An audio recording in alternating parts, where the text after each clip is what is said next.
বন্ধুরা দেখুন কি নিয়ে চলে আসি। আজকে নিয়ে আসি আয়ের মাছ। আপনাদের দাদা বাজার থেকে কিনে এনেছে।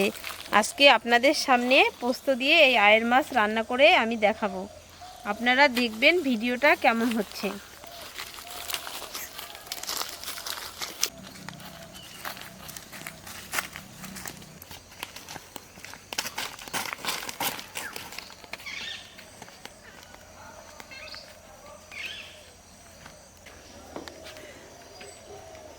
বন্ধুরা চলে আসছি রান্নার ঘরে মাছ মশলা বেটে নিয়ে। দেখুন আজকে আয়ের মাছ দিয়ে ভাত খাবো আমরা। নমস্কার বন্ধুরা, মনিকা ভিলেজ ফুডে সবাইকে অনেক অনেক স্বাগত। প্রত্যেক দিনের মতো আজকেও চলে আসছি একটি রেসিপি নিয়ে। আজকে আমি বানাবো আয়ের মাছের রেসিপি। আপনারা ভিডিওটা প্রথম থেকে লাস্ট পর্যন্ত দেখবেন। দেখুন আমি আয়ের মাছটাকে কী দিয়ে রান্না করছি। এখানে আমি মশলাগুলো বেটে নিয়ে আসি। এখানে নিয়ে আসি পোস্ত বেটে, জিরা বেটে, শুকনা লঙ্কা, কালো জিরে, পেঁয়াজ বাটা, কাঁচা লঙ্কা পাকা লঙ্কা বাটা, আদা বাটা, হলুদ গুঁড়ো আর লবণ। আর এখানে আছে সরিষার তেল আর কাঁচা মাছ। আজকে আমি এই উপকরণগুলো দিয়েই মাছের রেসিপিটি রান্না করব। এখন আমি মাছে হলুদ লবণ মাখিয়ে নিচ্ছি। প্রথমে আমি স্বাদ মতন লবণ নিয়ে নিচ্ছি, হলুদ নিয়ে নিচ্ছি স্বাদ মতো। এবার আমি মাছের মধ্যে কাঁচা তেল মাখিয়ে নেব, কারণ কাঁচা তেল যদি মাখিয়ে না নিই মাছগুলো ফুটবে। আর এভাবে কাঁচা তেল মাখিয়ে নিলে মাছ ফুটবে না, ফুটলেও হালকা।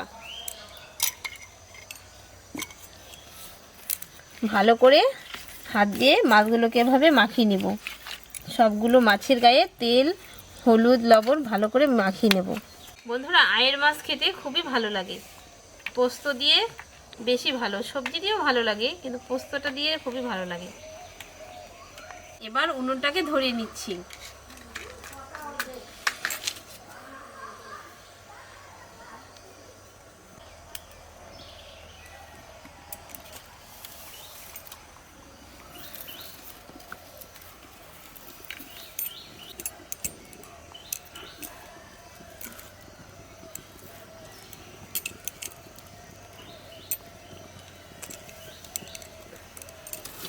বন্ধুরা কড়াই গরম হয়ে গেছে, এবার তেল দিয়ে দিচ্ছি।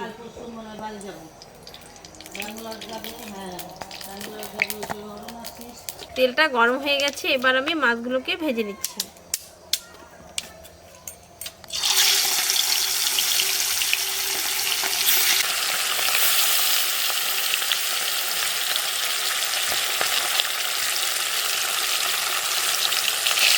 মাছগুলোকে ঢেকে দিচ্ছি, না হলে একটুখানি ফুটবে।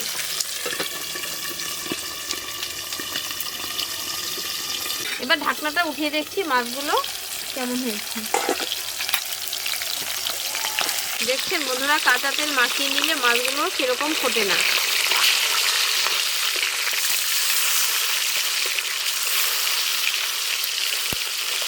মাছগুলো আমার ভাজা হয়ে গেছে, এবার আমি বাটিতে তুলে নিচ্ছি। খুব কড়া করে ভাজবো না, হালকাভাবে ভেজে নেবো মাছগুলোকে। দেখুন কত সুন্দর ভাজা হয়েছে।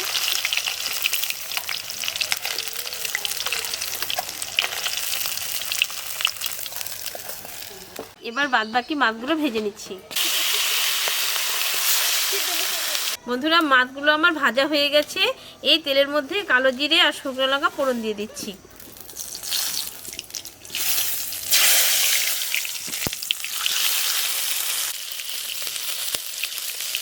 প্রথমে দিয়ে দিচ্ছি পেঁয়াজ বাটা, শুকনো লঙ্কা পাকা লঙ্কা বাটা,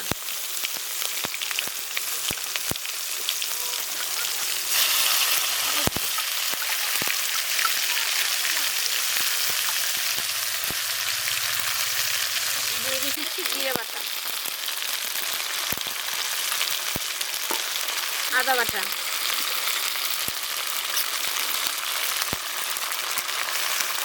দিয়ে দিচ্ছি লবণ হলুদ পরিমাণ মতো।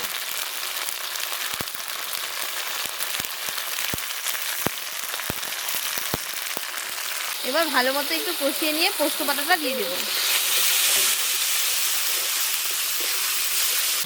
এবার দিয়ে দিচ্ছি পোস্ত বাটা।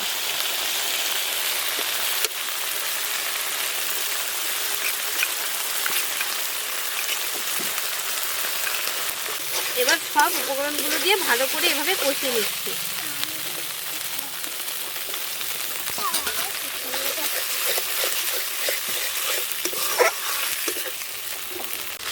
বন্ধুরা মশলাগুলোকে খুব সুন্দর করে এভাবে কষিয়ে নিচ্ছি।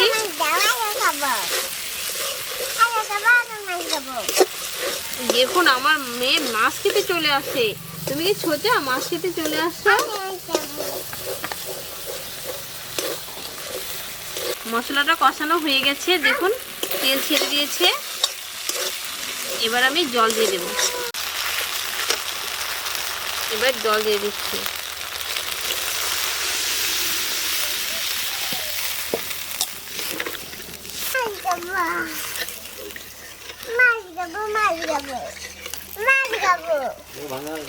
বন্ধুরা ঝোল ফুটে গিয়েছে, এবার মাছগুলো দিয়ে দিচ্ছি।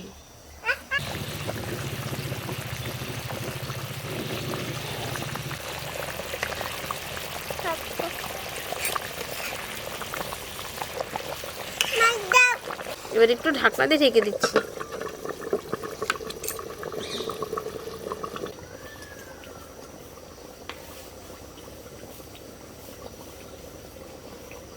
এবার ঢাকনাটা খুলে দেখছি তরকারিটা কেমন হয়েছে।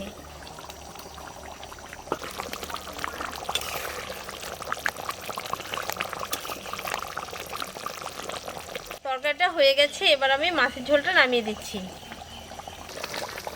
দেখুন কত সুন্দর হয়েছে তরকারিটা।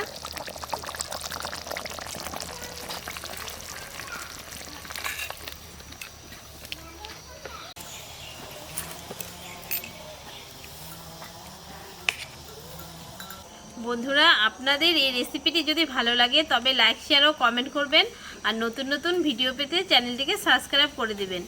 আপনারা সুস্থ থাকবেন, ভালো থাকবেন, ধন্যবাদ।